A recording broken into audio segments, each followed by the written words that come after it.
Mi nombre es Agustín Hernández y hoy vamos a hacer una nómina de cálculo de nóminas y finiquitos, básicamente de cálculo de finiquitos, ¿vale? Denominamos cálculo de nóminas y finiquitos porque estamos dando las videoconferencias del módulo de salarios. Hace 2 semanas hicimos una primera videoconferencia sobre cálculo de nóminas, unas nóminas sencillitas. Entonces hoy vamos a hacer un cálculo de finiquitos y en la tercera videoconferencia haremos un cálculo de nóminas más complejas, cálculos de incapacidad temporal, sobre todo en lo que trataremos, ¿vale? Entonces la idea es hacer un par de cálculos de finiquitos, de liquidación de un finiquito en un caso determinado, y un segundo caso para que hagáis vosotros alguna parte y luego lo comentamos, ¿vale? Un tanto más complicado, ¿vale?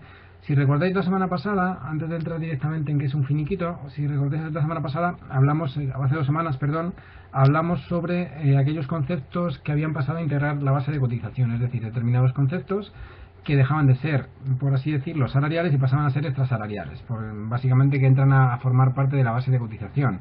Entonces la discusión es si son salariales o no son salariales, o simplemente se integran en la base de cotización a efectos de cotización y tributación o no, ¿vale? Irán algunos como el plus de ropa de trabajo, desgaste de útiles y herramientas, quebranto de moneda, gastos de locomoción y dietas de viaje, plus de distancia y transporte, que pasa a cotizar también.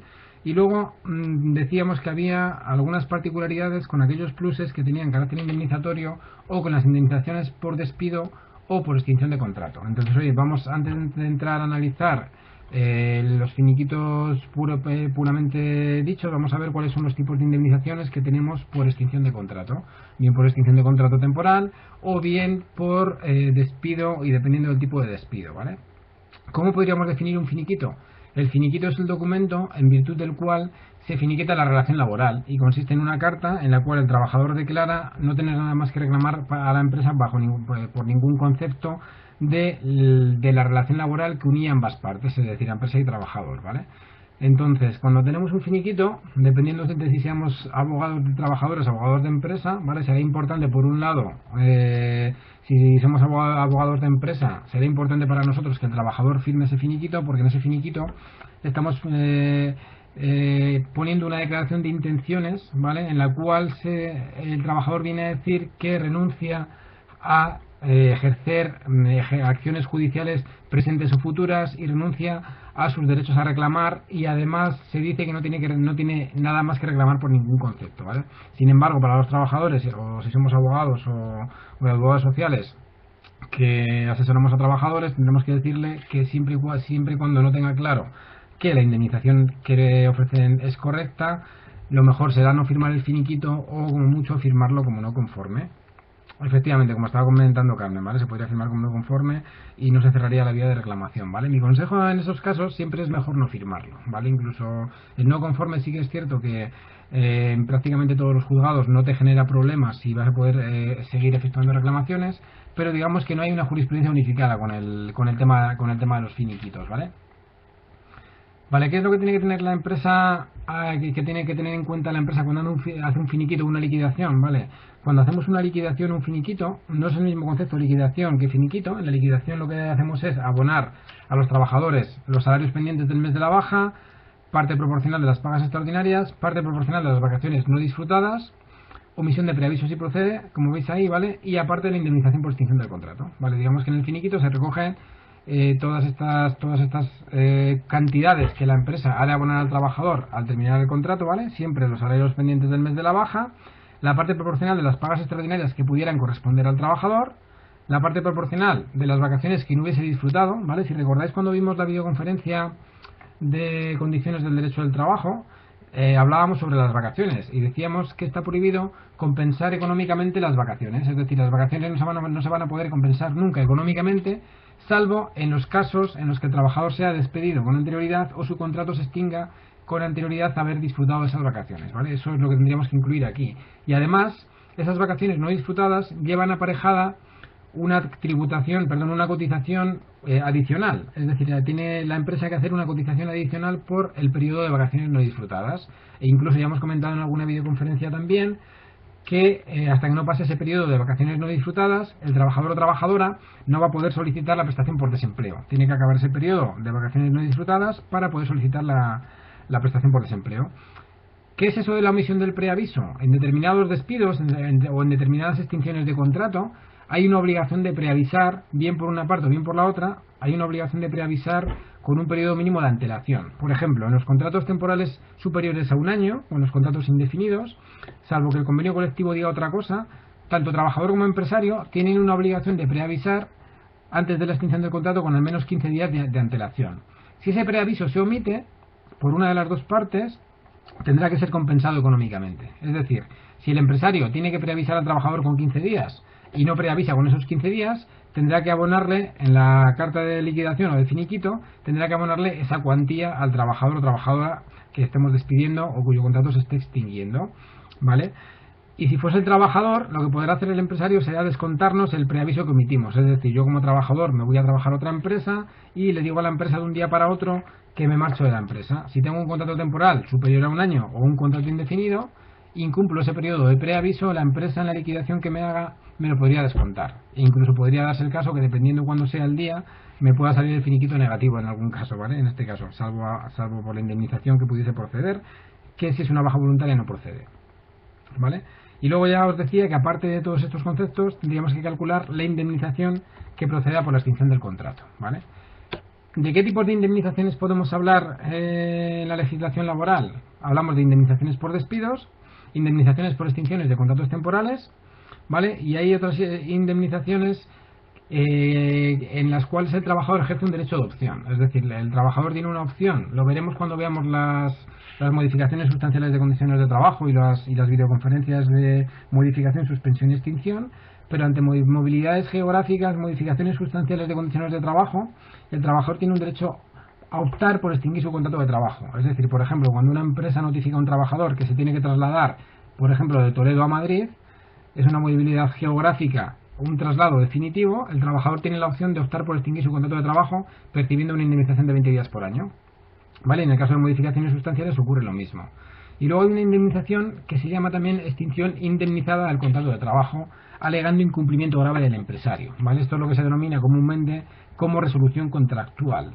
Este tipo de indemnización lleva aparejada la indemnización del despido improcedente, es decir, cuando el trabajador alega un incumplimiento grave y culpable por parte del empresario y ejerce una acción judicial que le permite solicitar al juez la extinción de su contrato de trabajo. Si el juez admite esa extinción, el trabajador tendría derecho a cobrar la indemnización prevista para el despido improcedente, que como sabéis son 45 días por año hasta el 11 de febrero del año 2012 y 33 días por año a partir del 12 de febrero del año 2012, ¿vale? Vale, estos tipos de indemnizaciones, como os decía antes, tengo alguna pregunta, vamos a ver, de algunos compañeros. Me pregunta una compañera si el preaviso es un día de salario. Serían los conceptos salariales que vamos a ver luego, ¿vale? No sé si en el caso práctico que tenemos metemos omisión de preaviso, pero si no tendríamos que coger todos los conceptos salariales, ¿vale? Todos los conceptos que tuviesen consideración de salario, ¿vale? A efectos de calcular la omisión de ese preaviso. Me pregunta otra compañera que si en el caso de haber disfrutado de más días de lo que corresponde, se podrían descontar vacaciones por el exceso. Si también se podría hacer como al igual que con el preaviso, efectivamente. En el caso de las vacaciones, si hubiésemos disfrutado de vacaciones en exceso, nos pasaría lo mismo. También se podrían descontar el exceso. Si hubiéramos disfrutado de 30 días y cuando nos calculan el preaviso nos tienen que abonar solo 15, la empresa podría descontar ese exceso, ¿vale? En los días de asuntos propios que estén reconocidos por el convenio de empresa entiendo que no, ¿vale? Porque se consideran en principio días trabajados y esos entiendo que no nos los podrían descontar, ¿vale? Vale, de lo que os decía, ¿vale? Estábamos hablando de tipos de indemnizaciones por extinción de contrato. ¿Qué tipos de indemnizaciones recoge la legislación laboral por extinción de contrato? Si recordáis cuando vimos la videoconferencia de tipos de contrato, hablábamos de que algunos contratos temporales, no todos, ¿vale? Algunos contratos temporales llevaban aparejada una indemnización a la extinción del contrato. Esa indemnización era de 8 días, 9 días, 10 días, 11 días o 12 días, dependiendo de cuándo hubiese sido celebrado el contrato, ¿vale? Para los contratos que estén celebrados durante este año, durante 2014, la indemnización por extinción que lleva aparejada son 11 días de salario por cada año trabajado. Para los contratos que se firmen con posterioridad, en el año 2015, a partir del año 2015, esa indemnización será de 12 días por año, ¿vale? Y los contratos anteriores llevaban aparejada una indemnización de 10 días por año, siempre y cuando ese contrato se hubiese firmado en el 2013, y 9 días por año para los contratos celebrados en el año 2012, ¿vale? Y los anteriores llevaban aparejada una indemnización de 8 días por año, ¿vale? Luego tenemos otra indemnización de 20 días por año por cada año trabajado, son 20 días de salario por cada año trabajado, con el límite máximo de 12 mensualidades, en los despidos por causas objetivas, en el despido colectivo y en los despidos por movilidad geográfica. ¿Vale? Ahí hay un error que os pone que por modificación sustancial de condiciones de trabajo, pero sería en los casos de movilidad geográfica en los cuales el trabajador opta por la extinción. Porque en los despidos en los casos de extinción del contrato, alegando modificación sustancial de condiciones de trabajo, son 20 días por año también, pero con el límite de 9 mensualidades, ¿vale? Y luego estaríamos hablando del despido improcedente, que es el que os he comentado ahora, ¿vale? Hasta el 11 de febrero, la normativa de la reforma laboral es publicada el 10 de febrero con efectos del 11, ¿vale? Y hasta esa fecha la cuantía del despido improcedente serían 45 días por año con el límite de 42 mensualidades, y a partir del 12 de febrero serían 33 días con año con el límite de 24 mensualidades. ¿Vale? Luego haremos un caso y veremos alguna particularidad que hay en este caso, ¿vale? Lo tenéis aquí resumido, ¿vale? Lo que os estaba contando en el caso de despido improcedente, o también, se me olvidaba, o también en el caso de extinción indemnizada del contrato de trabajo, cuando el juez reconoce que hay causa para extinguir el contrato de trabajo, son 45 días por año hasta el 11 de febrero de 2012 y 33 a partir de esa fecha, ¿vale?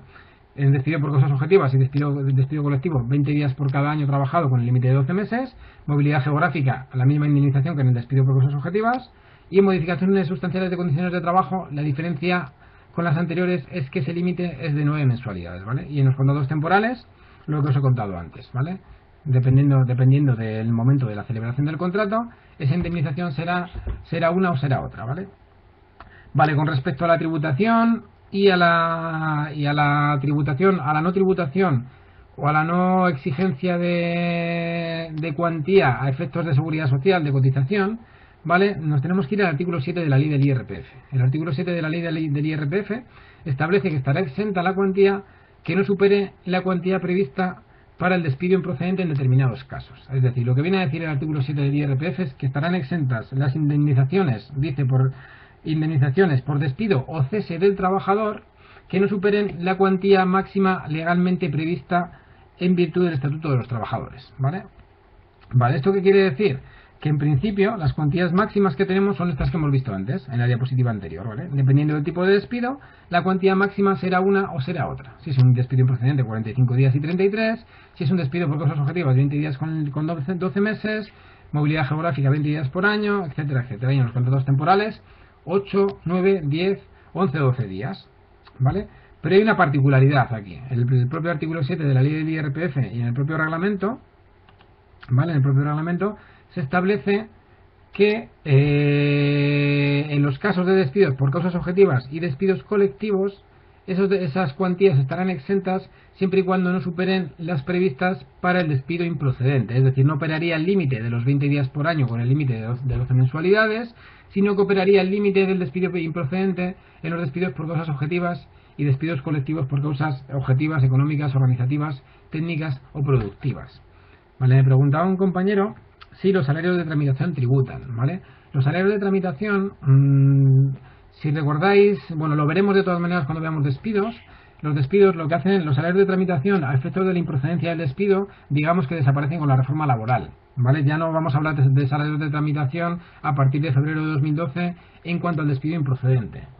Solo hablaríamos de salarios de tramitación cuando un despido es declarado nulo, es decir, cuando un trabajador tiene que volver a la empresa, porque el despido es declarado nulo y el trabajador tiene que ser readmitido, o cuando la improcedencia la empresa opta por la readmisión del trabajador, ¿vale? Pero los salarios de tramitación, como se conocían específicamente como salarios de tramitación, desaparecen con la reforma laboral, ¿vale? Y sí que cotizaban, y en el caso de la nulidad o la improcedencia con la readmisión sí que se van a tener que tributar y cotizar por esos salarios, ¿vale? Pero no es el concepto que había antes de salarios de tramitación, ¿vale? En la nulidad. En la nulidad lo que ocurre es que nos tienen que readmitir en la empresa, es como si el despido hubiese sido nulo, ese despido no hubiese existido y nosotros realmente hubiésemos sido trabajadores de la empresa desde la fecha del despido. Entonces el concepto no sería el de salarios de tramitación, ¿vale? El concepto de salarios de tramitación se utilizaba antes de la reforma laboral en el despido improcedente, ¿vale? En el despido improcedente antiguamente había que abonar los 45 días por año más los salarios dejados de percibir por el trabajador desde la fecha del despido hasta la fecha de la extinción del contrato. Ahora lo que dice el Estatuto de los Trabajadores, en el artículo 56, creo recordar, es precisamente que la fecha del despido se entenderá producida, aunque se decrete improcedente por el juez, se entenderá producida desde la fecha en la que la empresa realiza ese despido. ¿Vale? Es un poco lo que viene a decir el artículo 56 y en virtud de esa redacción es por lo que entendemos que ya no hay salario de tramitación. ¿Vale? Vale, os estaba diciendo con respecto al despido por causas objetivas y el despido colectivo que a efectos de tributación en el impuesto de la renta de las personas físicas se establece que en el despido por causas objetivas y el despido colectivo no opera el límite de los 20 días, sino el límite previsto para el despido improcedente, ¿vale? Y serían las cuantías exentas, ¿vale? Tenemos un pequeño problema con respecto a las cuantías exentas, en estos casos que os he dicho, estas serían las cuantías que estarían exentas de tributación y de cotización, en movilidad geográfica 20 días por año con el límite de 12 meses, ahí estaría claro que son esos 20 días, y en los casos de modificaciones sustanciales de condiciones de trabajo, el despido estaría exento hasta ese límite de 20 días por año con el límite de 9 mensualidades. Si el trabajador y la empresa llegasen a un acuerdo superior a esa cuantía, ¿vale? Para extinguir el contrato de trabajo, el exceso de esa cuantía tributaría. En lo que llega hasta el límite no tributa ni cotiza, pero el exceso sí tributaría y cotizaría, ¿vale? Y luego hay una particularidad con respecto a los contratos temporales, ¿vale? Es una particularidad interpretable por muchos juristas, pero finalmente el Tribunal Supremo delimitó que los contratos temporales, las indemnizaciones previstas para los contratos temporales, no están exentas de tributación ni de cotización. Es decir, los contratos temporales, cuando se extinguen, el trabajador o trabajadora va a tener derecho a percibir una indemnización a la extinción, pero esa indemnización va a cotizar y va a tributar, porque el Tribunal Supremo entiende que no es una indemnización por despido o cese. El artículo 7 de la ley del IRPF establece que es una indemnización por despido o cese del trabajador, ¿vale? Y se sobreentiende que esta indemnización sí cotiza y tributa a la Seguridad Social, ¿vale? Me pregunta una compañera que cómo cotiza. Imagino que estás preguntando por la tributación de la cotización de salarios temporales, ¿no?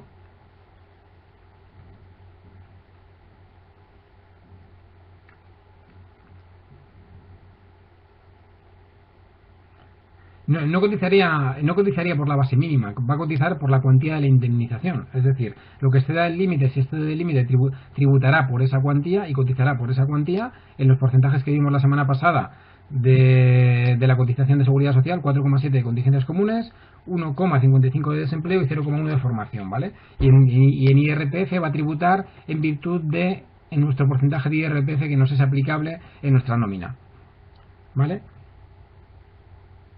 No entiendo tu pregunta si se aplica al último mes la indemnización. Tú la indemnización no la tienes que aplicar al último mes. Para el cálculo, se utilizará el cálculo de la indemnización el último mes, siempre y cuando el trabajador tenga salarios que son siempre igual, ¿vale? Lo que dice el Tribunal Supremo es que si los salarios no son iguales todos los meses, lo que tenemos que hacer es coger la media salarial del último año. Imagino que te refieres a eso, a la forma de calcular la indemnización por despido. Si es así, en trabajadores que tienen los mismos salarios todos los meses, es decir, todos los meses cobran los mismos, ¿vale? Cobran lo mismo, ¿vale? Se va a hacer el cálculo en función de la última base de cotización, es decir, de todos los conceptos salariales y de todos los conceptos que tributan. Con lo cual, si ese trabajador es un comercial, por ejemplo, que está sometido a objetivos, hay que hacer una media de los 12 meses anteriores. Efectivamente, como comenta la compañera, sí que se incluyen las pagas extras en el cálculo.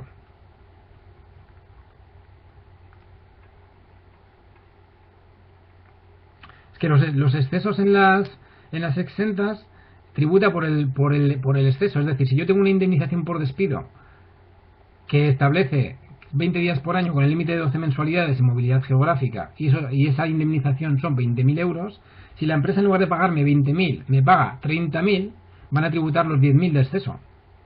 Tributarán y cotizarán los 10.000 del exceso. No hay que vincularlo al último mes. Es decir, cuando la indemnización supera lo que establece el Estatuto de los Trabajadores, en ocasiones es porque llegamos, creo que había otra compañera otra pregunta de un compañero que preguntaba si teníamos que ir al servicio de mediación, arbitraje y conciliación, ¿vale? Eso es otra cosa, ¿vale? Es decir, antiguamente, antes de la reforma laboral, había una figura doctrinal que era el despido express. Se creó un despido, por así decirlo, una figura doctrinal, un despido que no existía, que era el despido express. Para poder despedir a un trabajador hay que alegar una causa siempre. El despido en el derecho del trabajo tiene que ser causal. Tenemos que alegar siempre una causa en ese despido, ¿vale? La improcedencia no es una causa de despido, ¿vale? La improcedencia la tiene que reconocer un juez o se tiene que reconocer en el acto de conciliación por parte de la empresa. Entonces, ¿qué se hacía antes de la reforma laboral? Que una empresa que quería despedir a un trabajador o una trabajadora y llegaba a un acuerdo con el trabajador o trabajadora, lo que hacía era que le hacía un despido disciplinario, alegando un incumplimiento por parte del trabajador, y posteriormente se reconocía esa improcedencia en virtud de un documento privado, y la empresa consignaba judicialmente la indemnización del despido improcedente en el juzgado en el plazo de 48 horas. De esa forma evitaba que corriesen los salarios de tramitación. Eso antes de la reforma laboral. Lo que hace la reforma laboral, al suprimir los salarios de tramitación, en cierto modo, es dejar sin efecto este despido express. ¿Vale? Entonces, ¿qué está ocurriendo?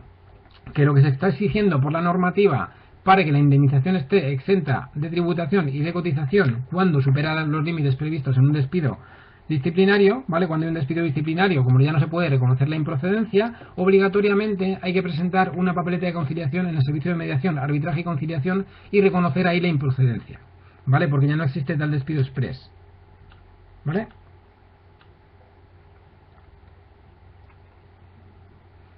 ¿Vale? Sí, vamos a hacer un ejemplo práctico ahora, ¿vale?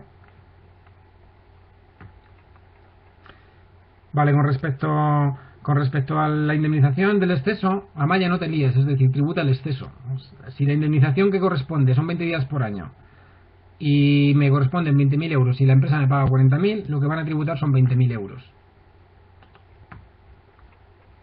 ¿Vale? Por el SMAC, Fernando, es un poco lo que estaba contando, ¿vale? Si hacemos ese tipo de despido, hacemos un despido disciplinario al trabajador y automáticamente, sin ir al SMAC, reconocemos la improcedencia, como se hacía antes, ¿vale? Antes de la reforma laboral, tributaría el total de la indemnización si no vamos al SMAC. Es decir, si la empresa hace un despido disciplinario y hace un documento privado entre partes, en virtud del cual le reconocen 50.000 euros por el despido improcedente, esos 50.000 euros tributarían, ¿vale? Para evitar esa tributación, lo que se está haciendo en muchos casos es que la propia empresa, cuando despide a un trabajador o una trabajadora y ha llegado a un acuerdo con él para el despido, le hace un despido disciplinario y muchas veces le da la papeleta de conciliación, ¿vale? Porque lo que se está exigiendo es que haya un acuerdo en conciliación o una sentencia judicial para que no haya una tributación en esta modalidad de despido, que en cierto modo no es que fuese un despido fraudulento, sino que era un despido pactado, ¿vale? Porque los despidos pactados realmente no existen en la asesoría, en el derecho laboral, ¿vale? Si el despido no fuera disciplinario, no tendríamos necesidad de ir al SMAC para evitar la tributación. Es decir, si fuese un despido, si el despido no es disciplinario, tendrá que ser un despido por causas objetivas o un despido colectivo, ¿vale? Entonces, en ese caso no tendríamos por qué pasar por el servicio de mediación, arbitraje y conciliación, porque la ley establece que en estos casos la indemnización está exenta hasta el límite de la cuantía prevista para el servicio improcedente, para el despido improcedente, perdón. ¿Vale? Me pregunta otra compañera que si el trabajador firma como conforme antes de ir al SMAC, ¿qué pasa? Yo mi consejo es que no firme conforme. No sea que la empresa se vuelva para atrás y luego tengamos problemas, ¿vale? Es decir, el firmar un finiquito como no conforme, lo que implica, como conforme, implica que tengamos más problemas judiciales a la hora de ganar la improcedencia. No quiere decir que sea imposible, porque como os decía, no hay jurisprudencia unificada con respecto a los efectos liberatorios del finiquito, ¿vale? Pero sí va a dificultar mucho este aspecto, ¿vale?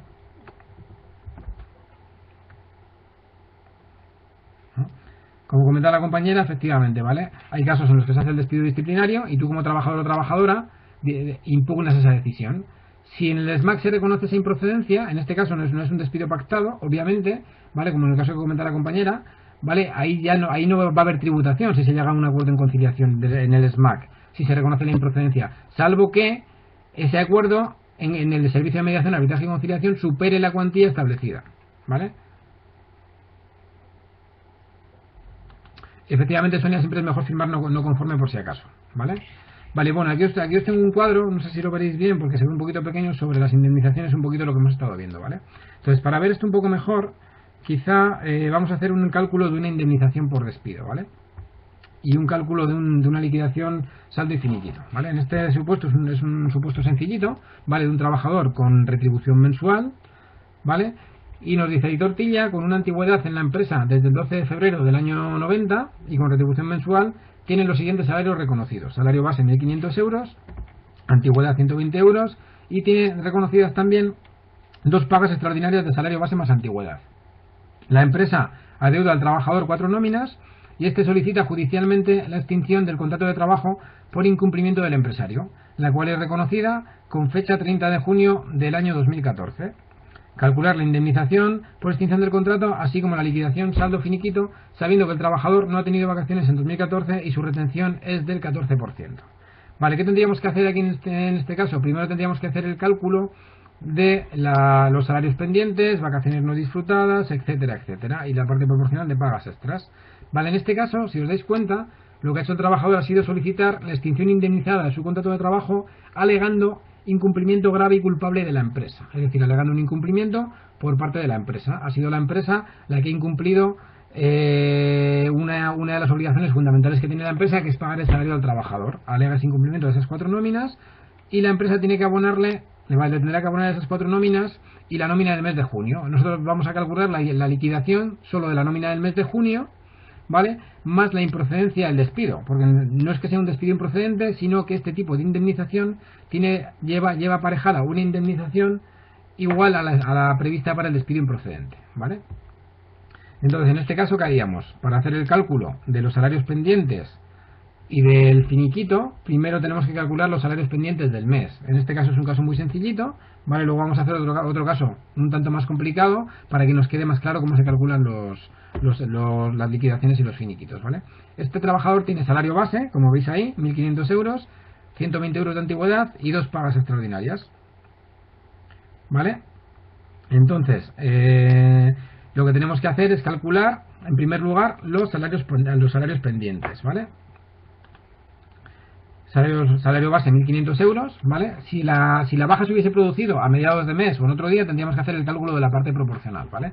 Salario base 1.500 euros, antigüedad que tiene reconocida el trabajador 120 euros y luego tendríamos que reconocer la parte proporcional de las pagas extraordinarias, ¿vale? Lo que nos dice el supuesto, si recordáis, es que este trabajador tiene derecho a 2 pagas extraordinarias de salario base más antigüedad, es decir, de 1.500 más 120, con lo cual tiene derecho a 2 pagas extraordinarias de 1.620 euros. Vale, como a este trabajador se le reconoce esta cuantía con fecha 30 de junio, ¿vale? Sabéis que la paga de junio se abona con carácter general el 30 de junio, si el convenio colectivo no dice nada, y la paga de Navidad con carácter general se abona el 31 de diciembre, ¿vale? Cuando hacemos el cálculo de la parte proporcional de las pagas extraordinarias, la tenemos que enlazar directamente con el devengo de estas pagas, ¿vale? Si estas pagas extraordinarias se devengan en un año, va a ser diferente a si son devengadas de manera semestral. Cuando el convenio colectivo no dice nada, solemos entender que se devengan siempre de manera anual, ¿vale? Entonces, para el cálculo de la parte proporcional de las pagas extraordinarias, se suele entender siempre que si el convenio no dice nada, el devengo suele ser anual, pero también muchas veces tenemos que saber cuál es la práctica de la empresa, si la empresa está prorrateando esas pagas a efectos de devengo de manera semestral o de manera anual. En este supuesto no nos dice nada y hemos entendido que el devengo de la paga es mensual, ¿vale? Entonces, en este caso tenemos un trabajador que tiene salario mensual, es decir, todos los meses cobra lo mismo, ¿vale? Un poco lo que estaba preguntando el compañero, ¿vale? Sobre 360 días o 365. Como este trabajador tiene salario mensual, vamos a coger siempre el año comercial, los 360 días, ¿vale? Y no 365. ¿Vale? Y que con respecto a la paga de Navidad nos pasa igual. La paga de junio la tenemos que prorratear a 360 días y la paga de Navidad también. Entonces tenemos que coger el importe de la paga de Navidad, dividirla por los días del devengo de la paga de junio. La paga de junio, cuando se devenga de manera anual, se devenga desde el 1 de julio del año anterior hasta el 30 de junio del año siguiente, ¿vale? En este caso, esta paga extra de Navidad se habría devengado desde el 1 de julio de 2013, habría comenzado a devengarse el 1 de julio de 2013 y habría terminado ese devengo el 30 de junio del año siguiente, del año 2014, justo la fecha en la que hemos dicho que a este trabajador le reconocida la extinción del contrato de trabajo. Entonces, en este caso, lo que tenemos que hacer es una regla de 3. Tenemos derecho a una paga extraordinaria de 1.620 euros en 360 días, con lo cual tenemos que hacer esa regla de 3. 1.620 euros en 360 días y multiplicar por 360 días porque tendríamos derecho al total de la paga extraordinaria. Por eso nos sale 1.620 euros, ¿vale? Con respecto a la paga de Navidad nos pasaría lo mismo. Tendríamos que coger las fechas de devengo, ¿vale? La paga de Navidad se devenga con carácter general desde el 1 de enero del año en curso, en este caso del 1 de enero de 2014, hasta el 31 de diciembre del final de año, hasta el 31 de diciembre de 2014. Vale, entonces lo que tenemos que hacer es coger esa paga extraordinaria, los 1.620, dividimos entre 360 días, que es el periodo en el cual se devenga la paga extraordinaria, y eso lo multiplicamos por 180 días, es decir, por los 6 meses, porque cogemos retribución mensual de este trabajador, es decir, los 6 meses que han pasado desde enero a junio, ¿vale? Que son 180 días, y eso nos dan 810 euros, ¿vale? Vale, pregunta a la compañera que por qué son 810 euros y por qué cogemos 180 días, ¿vale? Es por el tema del devengo, ¿vale? Lo más importante a la hora de calcular las liquidaciones es entender el concepto del devengo de las pagas extraordinarias, ¿vale? Nosotros tenemos derecho a cobrar las pagas extraordinarias por trabajar en la empresa durante un tiempo determinado, ¿vale? A la paga de junio tenemos derecho por trabajar en la empresa desde el 1 de julio del año anterior hasta el 30 de junio del año presente. Y la paga de Navidad vamos a tener derecho a cobrarla por trabajar en la empresa desde el 1 de enero del año en curso hasta el 31 de diciembre del año en curso. ¿Qué ocurre en este supuesto? Que la extinción del contrato se produce el 30 de junio, es decir, se produce antes de que la paga extra de Navidad se haya devengado por completo, con lo cual tenemos que calcular solo los días en los cuales se ha devengado esta paga. Por eso son 180 días, y cogemos 180 días porque estamos hablando de año comercial, ¿vale? Vale, me pregunta una compañera que entiende que para este trabajador, si hubiese empezado el contrato con fecha el 1 de enero, el primer año habría cobrado el 30 de junio solo la mitad.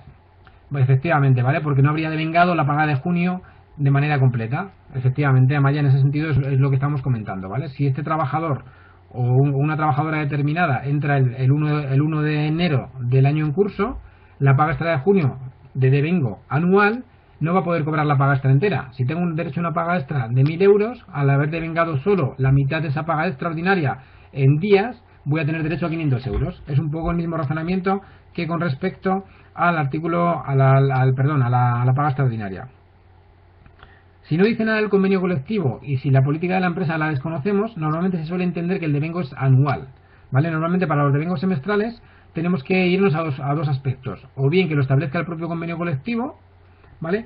O bien que sea la política que ha hecho la empresa. Es decir, muchas veces, en muchos casos, tenemos que entender cuál es el devengo de la paga extraordinaria de la empresa, porque es muchas veces la empresa la que lo está devengando de manera semestral o de manera anual, porque ahí digamos que hay un vacío legal. El Estatuto de los Trabajadores y la negociación colectiva muchas veces no dicen cómo se devengan las pagas extras. Con carácter general se entiende que es anual, no semestral, ¿vale? Pero muchas veces, ya os digo, tenemos que ir al caso concreto y ver si la empresa, en el momento en el que entró el trabajador, ocurre esto que estábamos comentando. Si en el momento en el que entró el trabajador se le pagó más cuantía o menos cuantía, o se le pagó la paga extra entera, o se le pagó solo la mitad, ahí ya sabemos si el devengo es semestral o si el devengo es anual, ¿vale? Me pregunta otra compañera que si devengan 4 pagas extraordinarias, que cuándo se empiezan a devengar cada una. Luego, al siguiente supuesto, tenemos un supuesto de 4 pagas extraordinarias, ¿vale? O sea que lo vamos a ver luego en el siguiente supuesto, que es un poco más complicado que este, y hacemos ya el devengo, ¿vale? Y vemos cuántos son los devengos de cada paga, que normalmente suelen ser 2 pagas de beneficios, se suelen devengar y se suelen abonar en marzo y en octubre, ¿vale? Pero también va a depender muchas veces del convenio colectivo y de cuándo se abone esa paga, ¿vale? Vale, pues una vez que tenemos calculado los salarios pendientes y una vez que tenemos calculada la parte proporcional de las pagas extras, si recordáis lo que hemos dicho al principio, el tercer aspecto que tenemos que calcular a la hora de calcular un finiquito son las vacaciones no disfrutadas, ¿vale? Cuando un trabajador su contrato es extinguido, tendremos que calcular también las vacaciones no disfrutadas. Entonces, para calcular las vacaciones no disfrutadas, lo que tenemos que hacer son 2 cosas. Primero, calcular el salario diario a efectos de vacaciones no disfrutadas, ¿vale? Y en segundo lugar, tendremos que calcular los días de vacaciones que se le deben al trabajador, es decir, los días que no ha disfrutado el trabajador, ¿vale? Entonces, ¿qué tenemos que hacer en este caso? Primero, para calcular el salario diario a efectos de vacaciones, tenemos que ver qué conceptos vamos a coger, ¿vale? Si recordáis este supuesto, vuelvo para atrás, ¿vale? El trabajador tenía los siguientes conceptos salariales: un salario base de 1.500, una antigüedad de 120 euros y además 2 pagas extraordinarias de salario base más antigüedad, ¿vale? ¿Qué conceptos salariales cogeríamos a la hora de calcular el salario a efectos de vacaciones no disfrutadas? ¿Qué creéis? ¿Cogeríamos salario base, antigüedad y pagas extraordinarias? ¿Cogeríamos todo?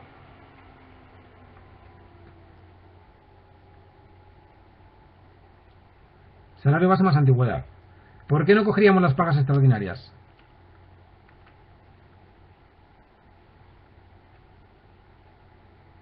Ujú.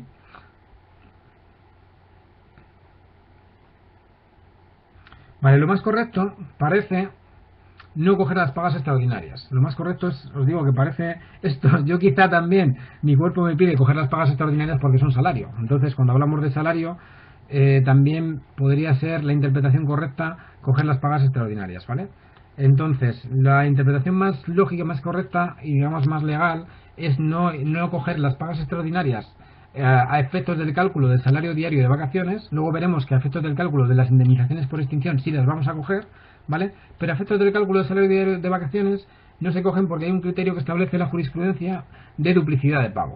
Es decir, el Tribunal Supremo establece un criterio de duplicidad de pago y viene a decir además que ya no solo en este caso. Lo que viene a decir el Tribunal Supremo es que los trabajadores o trabajadoras que están en situación de incapacidad temporal, que estén en baja, es decir, estén cobrando una baja, salvo que en su convenio colectivo se establezca que ese periodo de incapacidad temporal es un periodo que se considera como periodo efectivo de trabajo, solo en ese caso tendrían derecho a cobrar las pagas extraordinarias, ¿vale? Pero si no es así, entiende el Tribunal Supremo que los trabajadores y trabajadoras no tienen derecho a cobrar pagas extraordinarias durante el tiempo que estén de baja, porque entiende que habría un criterio de duplicidad de pago. Entonces, con este criterio de duplicidad de pago, también se entiende por la mayor parte de la doctrina que no se debe incluir en el cálculo del salario de vacaciones, ¿vale? Porque habría también esa duplicidad de pago, es decir, porque ya me las han liquidado con anterioridad las pagas extras, ¿por qué me las vas a pagar también en el salario diario a efectos de vacaciones no disfrutadas, ¿vale? Cuando ya me has liquidado las pagas extraordinarias.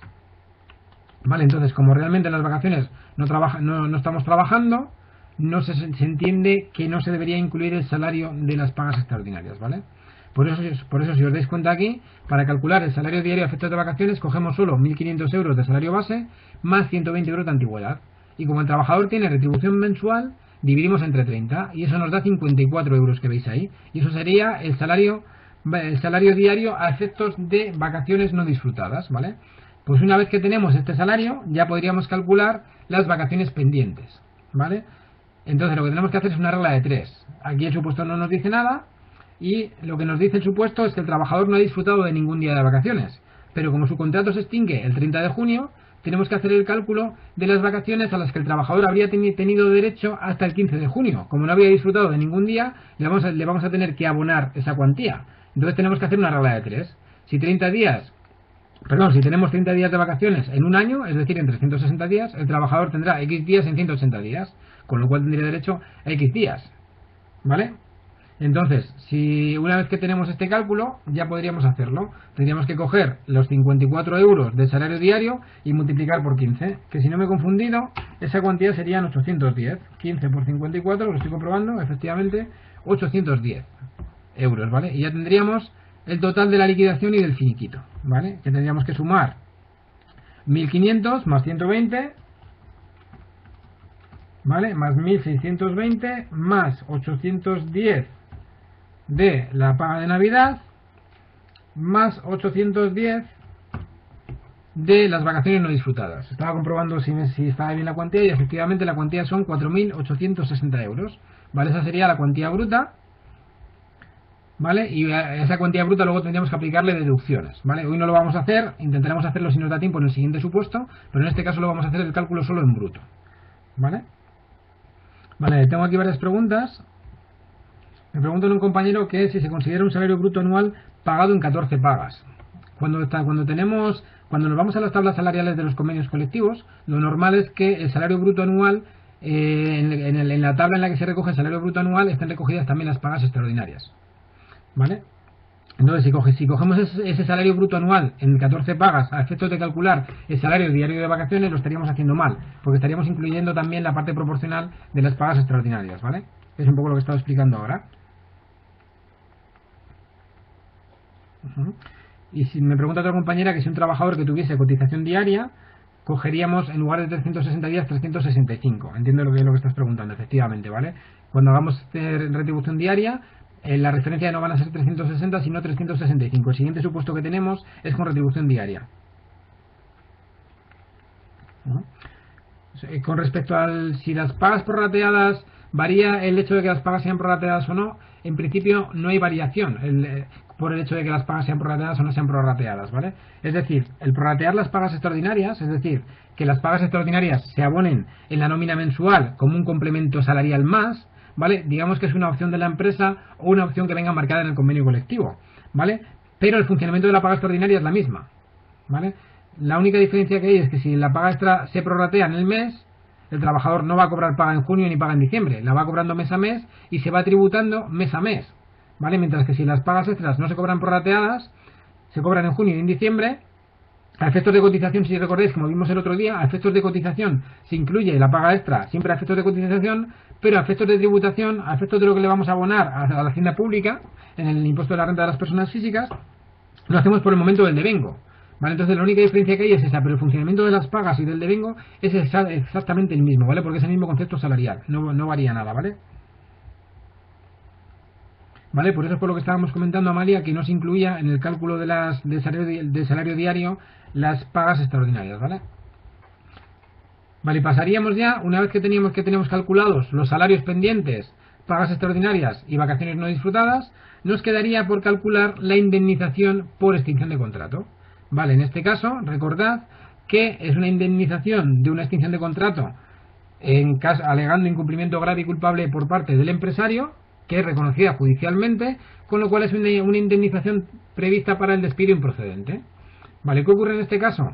Que con la nueva legislación, cuando calculemos una indemnización por despido improcedente, vamos a tener siempre que hacer dos tramos en el cálculo de la indemnización. Vale, entonces va a estar enlazado con la antigüedad que tenga el trabajador. Vale, este trabajador, si recordáis, os pongo otra vez la diapositiva, tenía una antigüedad reconocida desde el 12 de febrero del 1990 y es despedido, más bien, es despedido no, es su extinción de contrato es reconocida por el juez el 30 de junio del año 2014.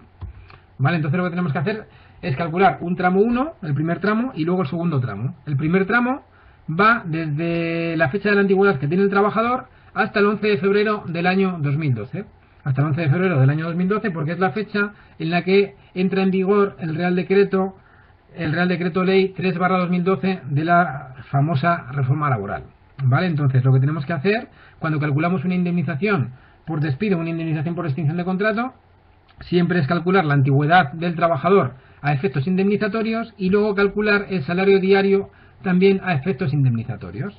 ¿Vale? Este supuesto es un supuesto más sencillito porque es un supuesto con retribución mensual, ¿vale? Y tenemos que calcular en primer lugar lo que ha pasado en el primer tramo hasta la fecha siempre 11 de febrero de 2012, ¿vale? Que os quede claro eso. Cuando calculamos de indemnizaciones por despido improcedente, ¿vale? Solo improcedente, tenemos que tener siempre en cuenta la reforma laboral del año 2012 y el primer tramo va a ir siempre desde que el trabajador entra a trabajar en la empresa hasta el 11 de febrero de 2012.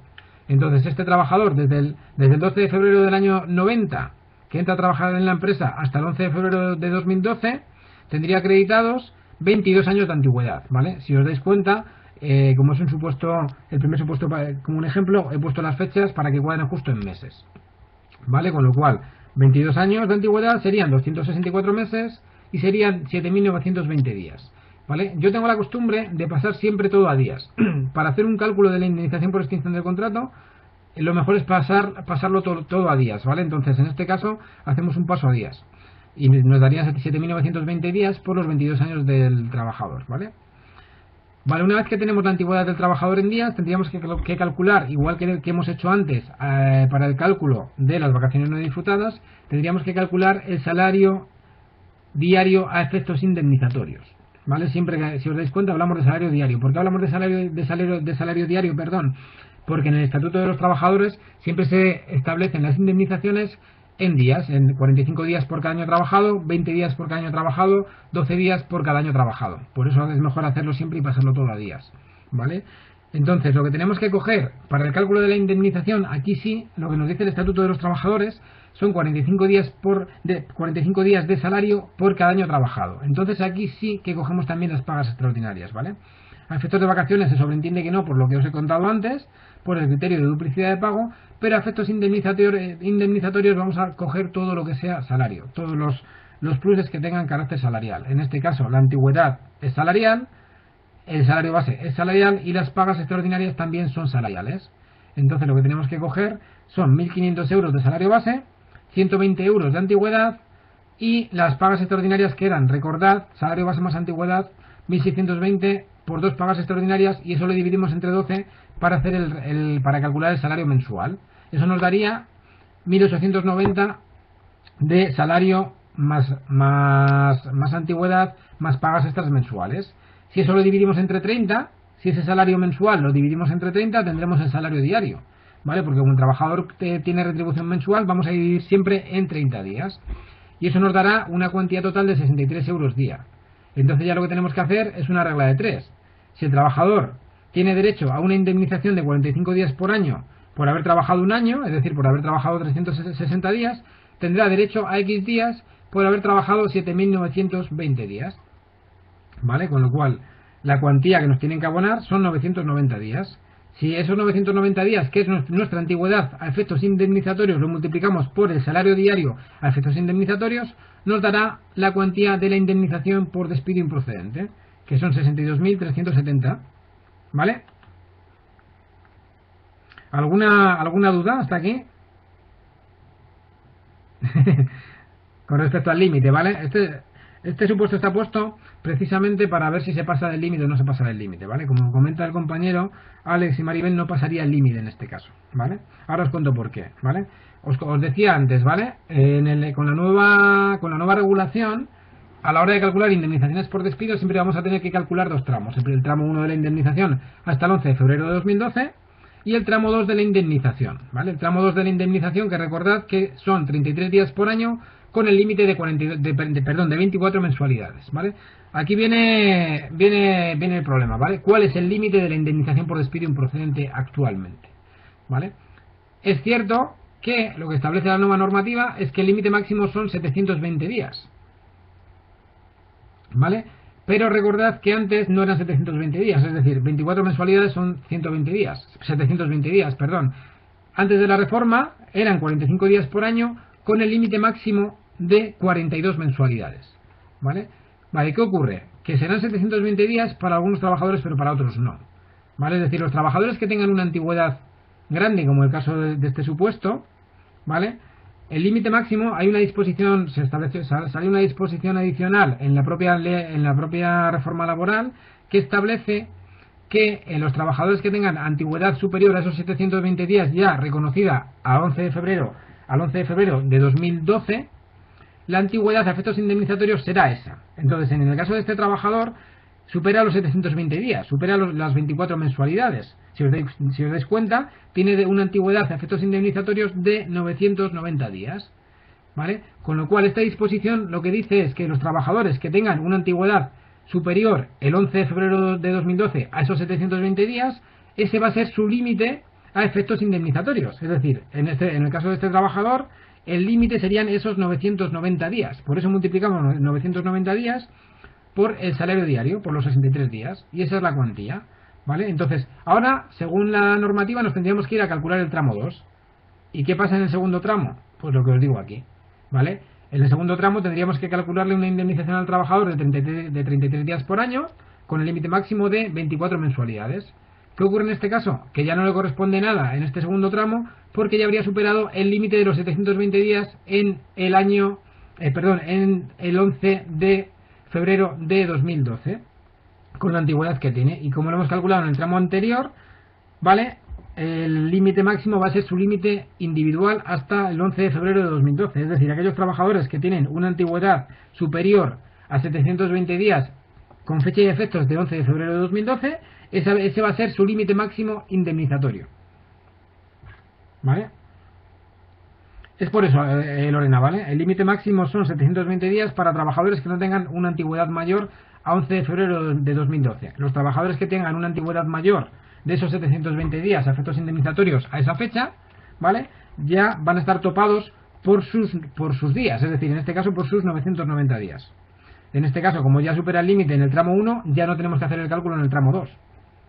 Si en el tramo 1, por ejemplo, hubiesen salido una antigüedad indemnizatoria de 700 días, pasaríamos al tramo 2 con el límite máximo de 20 días, ¿vale? No se aplican las 42 mensualidades en este caso, ¿vale? Porque lo que se aplican son la antigüedad exacta del trabajador hasta el 11 de febrero de 2012. Es decir, se aplican 990 días. Este trabajador ya no sigue digamos que este trabajador a partir del 11 de febrero de 2012, ya para que quede claro, ¿vale?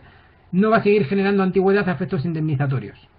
Por eso en el tramo 2 decimos que no le calculamos nada, le calculamos 0, ¿vale? ¿Entendido hasta aquí?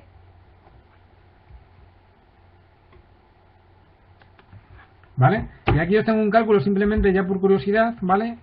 ¿Qué habría ocurrido con anterioridad a la reforma? Con anterioridad a la reforma, este trabajador habría tenido una antigüedad mayor de 24 años y 5 meses. Entonces habría tenido derecho a una indemnización mayor. No habría superado el límite de 42 mensualidades, que eran 1.260 días, y su límite, como veis ahí, habría sido 1.098,75 días. Es decir, su antigüedad habrían sido 1.098,75 días multiplicado por 63 euros diarios de efectos indemnizatorios, ese salario.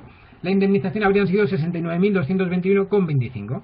Con lo cual, este trabajador con la reforma laboral, con fecha de efectos del 11 de febrero de 2012, tiene su antigüedad paralizada a efectos indemnizatorios.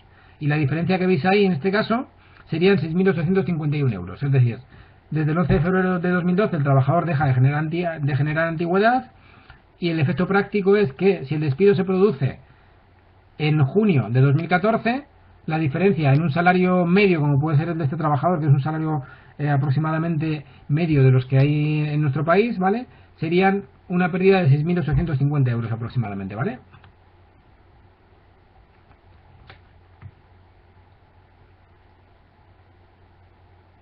¿Vale? Este supuesto que os he puesto aquí es suponiendo el caso con anterioridad a la reforma, ¿vale? La diferencia que hubiese habido si el trabajador hubiese cobrado 45 días por año con el límite de 42 mensualidades, si no se aplicase la reforma laboral, ¿vale? Simplemente lo pongo para que tengáis en cuenta el efecto práctico de la reforma laboral, ¿vale? ¿Vale? ¿Entendido hasta aquí?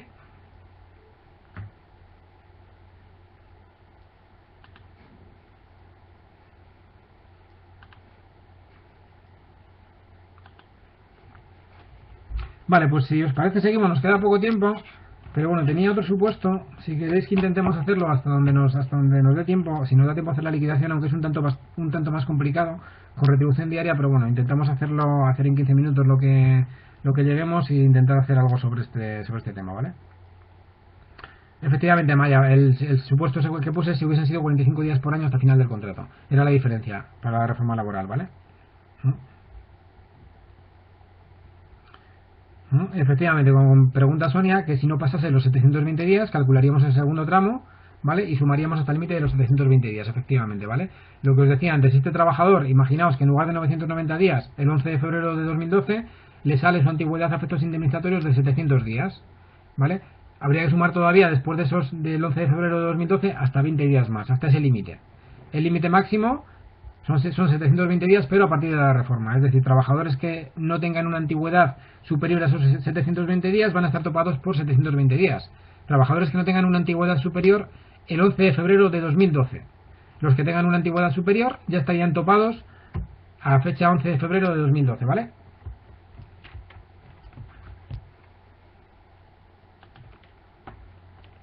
Vale, bueno, aquí os tenía las cotizaciones. Como imagino que os enviarán la presentación desde la escuela, la podéis ver, ¿vale? Aquí tenía también la liquidación, el finiquito calculado en neto, ¿vale? Pero me parece más lógico quizá que entremos a hacer una liquidación con un salario diario, ¿vale? Porque esta sí que la podéis consultar aquí cuando la hagan llegar, ¿vale? Con respecto a las cotizaciones, tanto en el caso de la liquidación de pagas extras, vacaciones y salarios pendientes.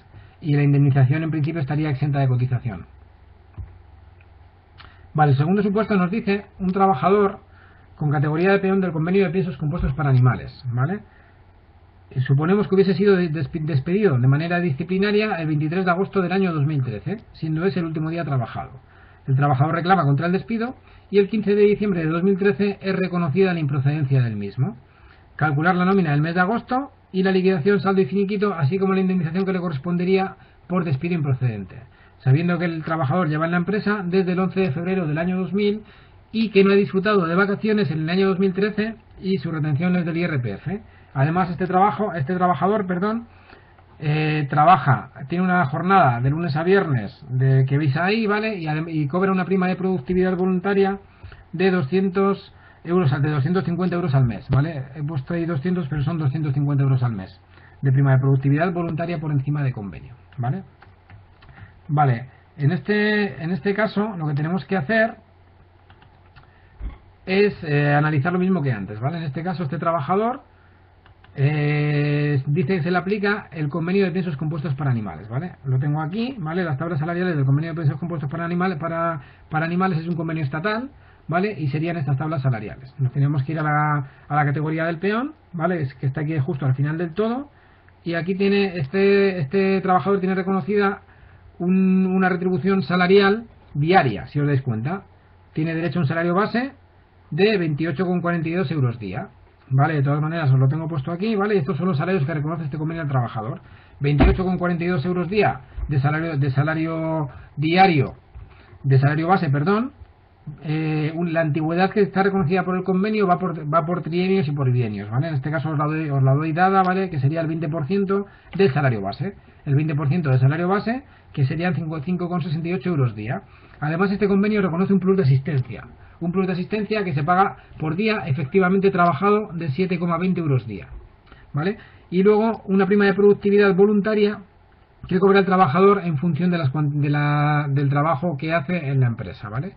Y este convenio establece 4 pagas extraordinarias de salario base más antigüedad, pagaderas en los meses de marzo, junio, septiembre y diciembre, ¿vale? Entonces tendríamos que hacer lo mismo que hicimos antes, ¿vale? Entonces, si os parece, os doy 3 minutillos e intentáis hacer el cálculo de los salarios pendientes del mes. Con estos datos, recordad que estamos calculando la nómina del mes de agosto y los salarios pendientes del mes de agosto, y a ver qué os sale, ¿vale? Solo haced el cálculo solo en bruto, ¿vale? A ver qué cantidad os sale de salarios pendientes del mes de agosto de 2013, ¿vale?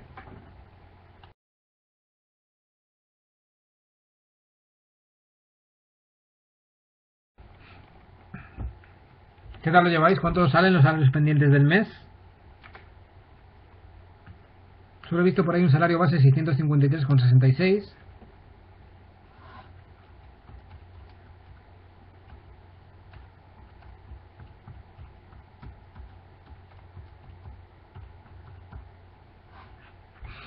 Pues estaría bien, efectivamente. Esa cuantía me salía a mí también de salario base, ¿vale? Vale, a cada uno nos sale una cosa, por lo que estoy viendo. Vale, lo que estamos haciendo en primer lugar es el cálculo de los salarios pendientes.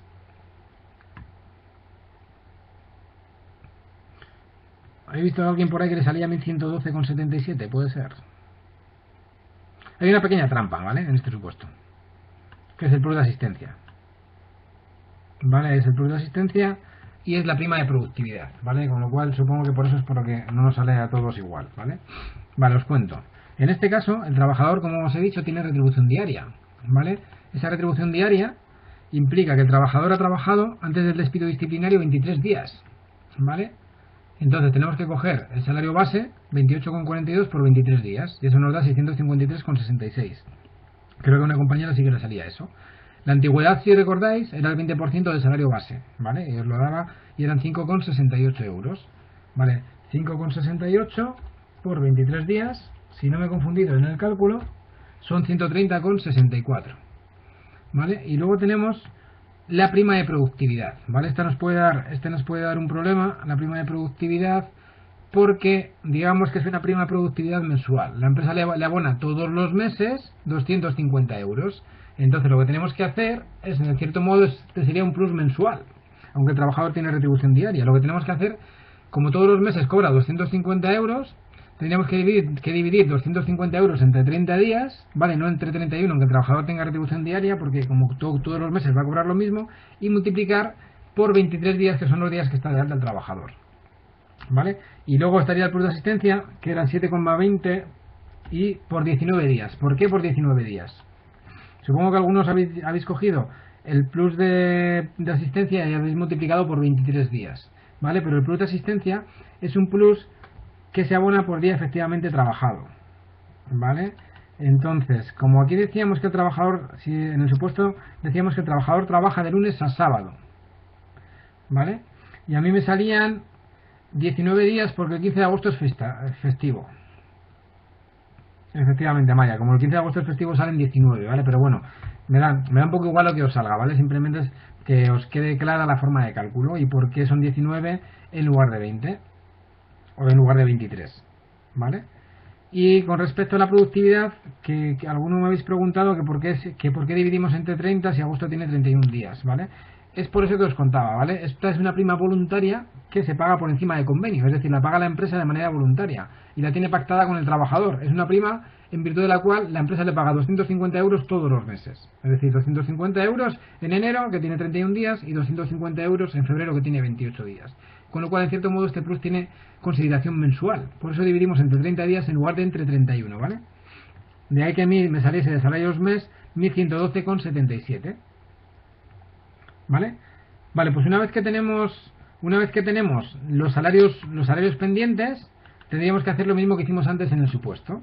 Tendríamos que calcular la parte proporcional de las pagas extras y la parte proporcional de las vacaciones, ¿vale? Y en este caso es un tanto más complicado que en el caso anterior, ¿vale? Porque aparte de que el trabajador tenga retribución diaria, ¿vale?, tiene 4 pagas extraordinarias, con lo cual se complica bastante el aspecto de las pagas extraordinarias, en este caso, ¿vale? Si os dais cuenta, tenemos aquí 4 pagas extras, una en junio, una en Navidad, una de marzo y otra en septiembre. Como no se nos dice nada en el supuesto, entendemos que el devengo de estas pagas es anual, ¿vale? Ya os he contado antes que el devengo de la paga extra de junio iba desde el 1 de julio de 2012 hasta el 30 de junio de 2013. La de Navidad del 1 de enero de 2013, ahí pone 2012, ¿vale? Pero sería del 1 de enero de 2013 al 31 de diciembre de 2013. Es un error de la presentación, ¿vale? La paga extra de marzo, como es pagadera en marzo, se sobreentiende que se viene devengando desde el 1 de abril del año anterior hasta el 30 de marzo del año siguiente, ¿vale? Entonces, en este caso, el devengo sería desde el 1 de abril. Hay un error aquí en las fechas, ¿vale? Y sería un año más en la de marzo y en la de septiembre, ¿vale? Parece ser que se me ha olvidado cambiar el dato, pero el devengo de la paga extra de marzo, este trabajador en marzo, el 30 de marzo de 2013, habrá cobrado la paga extra de marzo que se devengó desde el 1 de abril de 2012 hasta el 30 de marzo de 2013, ¿vale? Y ha empezado a devengar una nueva el 1 de abril de 2013.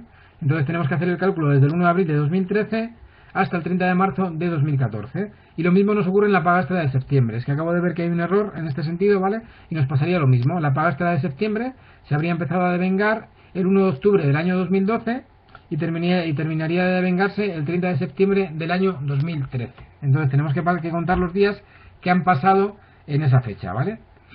Es lo mismo que hemos hecho antes, lo único que la diferencia es que este salario es diario y las pagas extraordinarias se devengan de manera diaria también, con lo cual nos toca contar días, ¿vale? Los días efectivos en los que el trabajador ha trabajado, aunque lo dividimos entre 360 también porque son los días que han pasado efectivamente, ¿vale? Aquí hay discusión, se pueden dividir entre 360 días porque las pagas las cobramos durante 12 meses, ¿vale? O dividir entre 365, ¿vale? Quizá lo más lógico sea hacerlo en 365 en lugar de 360. Yo, por simplificar el cálculo, lo he dividido en 360 días y he multiplicado por los días que efectivamente de alta está el trabajador, ¿vale? Porque también se sobreentiende que las pagas extraordinarias, como son una cuantía única, por así decirlo, que se cobra mensualmente, se puede dividir entre 360 días a efectos de calcular la parte proporcional, ¿vale? Y la forma de calcularla sería igual que antes, ¿vale? Tenemos que coger la cuantía de la paga extraordinaria, dividirla por el año entero y multiplicar por los días que se han devengado desde la fecha en la que se empieza a devengar la paga hasta la fecha de la extinción del contrato, ¿vale? Entonces, lo que ocurre en este caso, en la paga extra de junio, es que tenemos que coger lo que se ha devengado desde junio hasta el 23 de agosto. ¿Vale? Desde el 1 de julio hasta el 23 de agosto, ¿vale? Y ese es el cálculo que tenéis ahí. En el caso de la paga extra de Navidad, lo que tendremos que coger es la parte de la paga extra de Navidad que se ha devengado desde el 1 de enero, ¿vale?, hasta el 23 de agosto. Es decir, cogeríamos enero, febrero, marzo, abril, mayo, junio, julio y 23 días de agosto, ¿vale? En la paga extra de marzo nos pasa lo mismo. Cogeríamos la parte de la paga extra que se ha devengado desde el 1 de abril hasta el 23 de agosto. Cogeríamos abril, mayo, junio, julio, ¿vale? Y los 23 días de agosto. Y habrían pasado 143 días. Y con respecto a septiembre nos pasaría lo mismo. La parte que se ha devengado desde el 1 de octubre del año anterior hasta el 23 de agosto. ¿Vale? Esos son los días que yo tengo contados a 323. Como os decía, los he hecho a días mensuales para hacerlo más fácil. Sí, es lo que decía antes, ¿vale? Que hay un error en las fechas, que se me ha olvidado cambiarlo. Cuando cambié la presentación esta mañana, se me olvidó cambiar las fechas de los devengos, ¿vale? Voy a revisarla y se lo envío a atención al alumno, revisada con estas fechas para que estén las fechas del año, ¿vale? Pero es lo que os estaba contando, ¿vale? El devengo de las pagas siempre va a contar desde el año anterior al año siguiente, salvo en el caso de la paga extra de Navidad, ¿vale? Entonces tendríamos el cálculo hecho igual que antes. Haríamos el cálculo y el cálculo va directamente enlazado con la forma de devengo de las pagas extraordinarias, ¿vale? Y es los cálculos que veis ahí, ¿vale? No profundizo en los cálculos porque sería lo mismo que vimos ahí, ¿vale?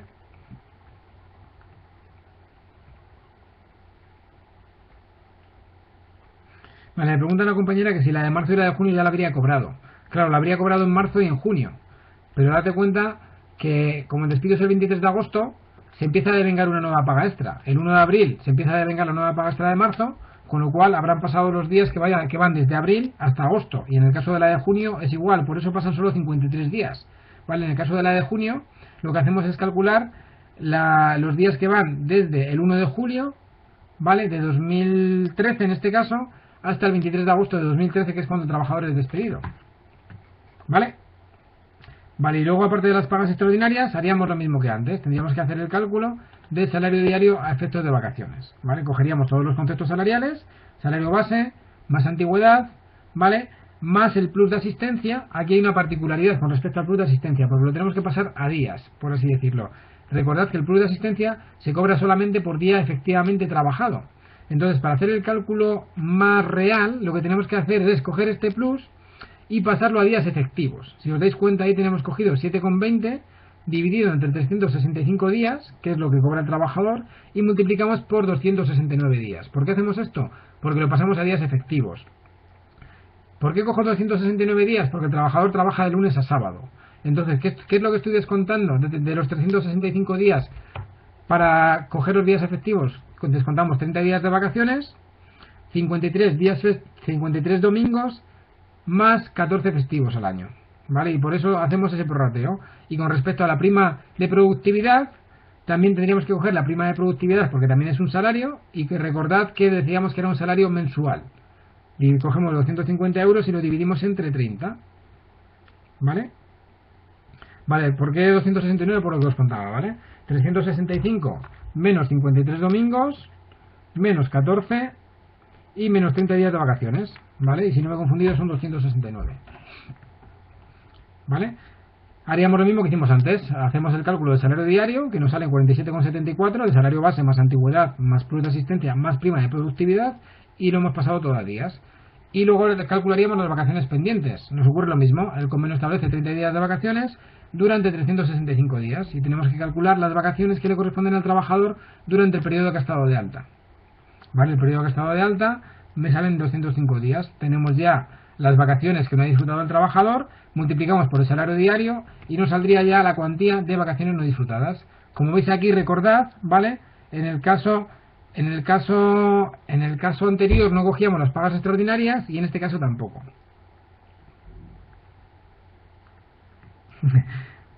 Me pregunta Carmen, una compañera, que en el plus de asistencia le puedo estar quitando días festivos que pueden coincidir con las vacaciones y se lo estaría quitando 2 veces. Claro, lo que pasa es que realmente no sé cuándo se cogen las vacaciones el trabajador. Y todos los trabajadores tienen derecho mínimo a 30 días de vacaciones al año.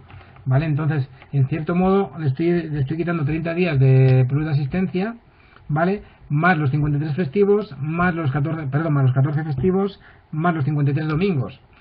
Quizá, tienes razón que para hacerlo más exacto, habría que descontar 4 domingos más y en lugar de ser 269, sería multiplicarlo por menos días. Pero, claro, ahí el salario diario sería menor. Ahí estaríamos haciendo le estaríamos quitando, por así decirlo, 5 días de salario, porque estaríamos multiplicando por menos días. En cierto modo estamos haciendo una interpretación de indubio pro operario, en caso de duda, a favor del trabajador, ¿vale? Me pregunta otra compañera que aunque no produzca, si se le paga el plus de productividad durante las vacaciones no disfrutadas, porque en el caso del plus de transporte no se pagan por el hecho de no desplazarse al trabajo. Efectivamente, ¿vale? Tienes razón. Y hay algunos pluses que se cobran solamente por acudir al trabajo. Entonces el plus de transporte, bueno, aunque el plus de transporte tampoco se incluiría a efectos del cálculo, porque aunque ha pasado a cotizar, seguiría siendo un plus extrasalarial, por así decirlo, ¿vale? Pero en este caso, en el supuesto de, recordad que yo os decía que el trabajador cobraba los 12 meses del año esa prima de productividad porque era una prima que tenía pactada con la empresa, ¿vale? Si esa prima de productividad no se cobrase en vacaciones no disfrutadas, desde los pluses que no se cobran en vacaciones no disfrutadas no los meteríamos para el cálculo, efectivamente, ¿vale? Es decir, un plus de transporte u otro plus que solo se cobra por vacaciones no disfrutadas cuando se acude, ¿vale? Puede no incluirse en el cálculo. Yo la interpretación que hago es siempre individuo por operario, ¿vale? Con lo cual, como el plus es salarial, en el caso del plus de asistencia nos pasaría lo mismo. Si el plus de asistencia se cobra por día efectivamente trabajado, se sobreentiende que en vacaciones no tiene derecho a cobrarlo. Entonces, ¿lo incluimos o no lo incluimos? Ahí está la discusión, ¿vale? Es un poco lo que estás comentando. ¿Hay que incluirlo o no hay que incluirlo? La empresa siempre va a decir que no hay que incluirlo, ¿vale? Porque es un plus por día efectivamente trabajado, ¿vale? Si le hacemos una interpretación más extensiva, en caso de duda a favor del trabajador, lo incluiríamos, ¿vale?